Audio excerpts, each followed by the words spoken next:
யாருங்க சீனியர்? மக்களை பார்த்து ஓசினி ஏளனம் செய்த பொன்முடி சீனியரா? 1000 ரூபாய் திட்டத்தை கொச்சையாக பேசிய துரைமுருகன் சீனியரா? சென்னை மாநகராட்சியை அட்டூழியம் செய்து அழித்துக் கொண்டிருக்கும் சேகர்பாபு சீனியரா?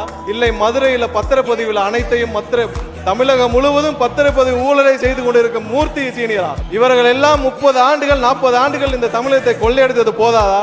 மாபெரும் இந்த மதுரை மாநாட்டை தலைமையேற்று நம்ம எல்லாம் வழிநடத்தி கொண்டிருக்கும் நம்மளுடைய கழக தலைவர் அண்ணன் விஜய் அவர்களே மற்றும் இங்கே வருகை புரிந்திருக்கும் அனைத்து தொண்டர்கள் அனைவருக்கும் என்னுடைய முதற்கண் வணக்கத்தை தெரிவித்துக் கொள்கிறேன். 4 ஆண்டுகள் காட்டாட்சியை முடித்து விட்டது இந்த திமுக அரசு.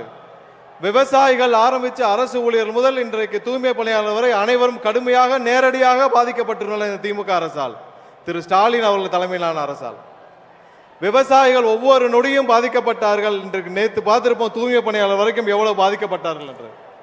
எத்தனை நாட்கள் நாம் இதே மாதிரி புலம்பிக்கிட்டு இருப்போம்? இதற்கெல்லாம் ஒரு விடை வேண்டாமா? கண்டிப்பாக வருகிற 26 நடைபெறும் தேர்தலில் தமிழகத்திற்கே ஒரு விடுதலை என்றால் நம்மளுடைய தலைவர் அண்ணன் விஜய் அவர்கள் முதலமைச்சராக பொறுப்பேற்கும் அந்த தருணம் மட்டுமே தமிழருக்கு ஒரு விடுதலை.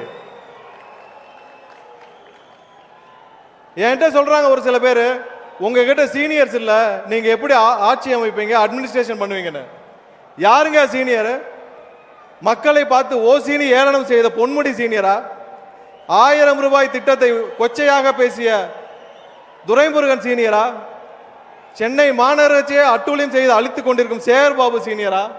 இல்லை மதுரையில் பத்திரப்பதிவில் அனைத்தையும் தமிழகம் முழுவதும் பத்திரப்பதிவு ஊழலை செய்து கொண்டிருக்கும் மூர்த்தி சீனியரா? இவர்கள் எல்லாம் 30 ஆண்டுகள் 40 ஆண்டுகள் இந்த தமிழகத்தை கொள்ளையடித்தது போதாதா? நம்மளுடைய தலைவர் உங்கள் அண்ணன் விஜய் அவர்கள் இந்த கூட்டத்திலிருந்து ஒரு தம்பி, ஒரு தங்கை, ஒரு அண்ணன், ஒரு அக்காவை தேர்ந்தெடுப்பார் அடுத்த வருடம். அந்த தேர்ந்தெடுக்கும் அந்த நபர் அமைச்சராக தலைமைச் செயலகத்தில் உட்கார்ந்து ஒவ்வொரு நொடியும் மக்களை பற்றி மட்டுமே சிந்திக்கும் ஒரு நபராக இருப்பார். என்ன பெரிய சீனியர்? அப்படி என்ன பெரிய சீனியர்? ஒருத்தருக்கும் இங்க இருக்கிற துறையை பத்தி எதுவுமே தெரியாது. ஆனால் நம் தலைவர் அண்ணன் விஜய் அவர்கள் தேர்ந்தெடுக்கும் இங்க இருக்கிற ஒரு தம்பி, தங்கை, அண்ணன், அக்கா அவர்கள் 3 வாரத்தில் அந்த துறையை பற்றி தெரிந்து கொள்வார்.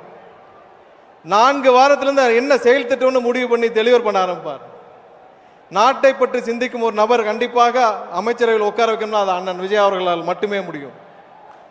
என்னிடம் ஒருவர் கேட்டார், நம்ம ஊர்ல வேலை பார்க்குற ஒரு அக்கா கேட்டுச்சு ஒரு 3 மாசத்துக்கு முன்னாடி, அண்ணா எலெக்ஷன் அப்ப கட்சிக்காரங்கெல்லாம் காசு கொடுப்பாங்க, அதெல்லாம் வாங்கிட்டு விஜய்க்கு ஓட்டு போட்டா அவங்களுக்கு தெரிஞ்சிருமான்னு.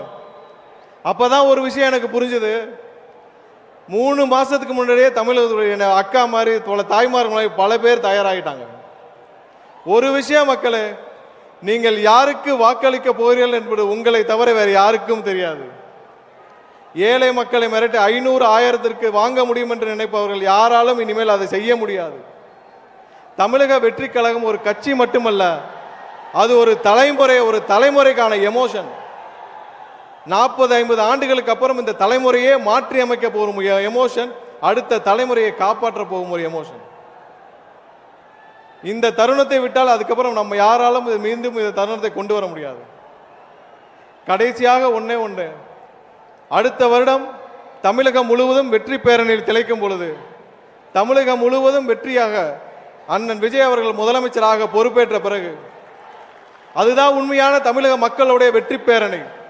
அந்த வெற்றி பேரணியை தமிழகம் முழுவதும் திளைக்கும் பொழுது அந்த வெற்றி மாநாடு இதே மதுரையில் வைக்க வேண்டும் என்று தலைவர் அவர்களிடம் உங்கள் சார்பாக நான் கோரிக்கை வைத்து இந்த வாய்ப்பை வழங்கிய தலைவருக்கும் உங்கள் அண்ணனுக்கும் என்னுடைய நன்றியை தெரிவித்துக் கொண்டு விடைபெறுகிறேன். நன்றி, வணக்கம்.